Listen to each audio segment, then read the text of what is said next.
যুবদলের দেশে বিদেশে আমাদের যত নেতাকর্মী আছেন তাদের সকলকে সংগ্রামী শুভেচ্ছা জানাই। বিশেষ করে গত 10 বছর যারা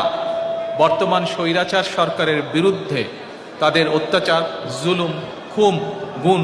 সকল কিছুর বিরুদ্ধে, সকল নির্যাতনের বিরুদ্ধে রুখে দাঁড়িয়ে আছেন, তাদের প্রতি রইল আমার আন্তরিক শুভেচ্ছা। একই সঙ্গে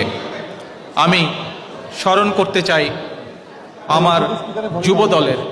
সেই সকল নেতাকর্মীকে যারা বিভিন্ন সময়,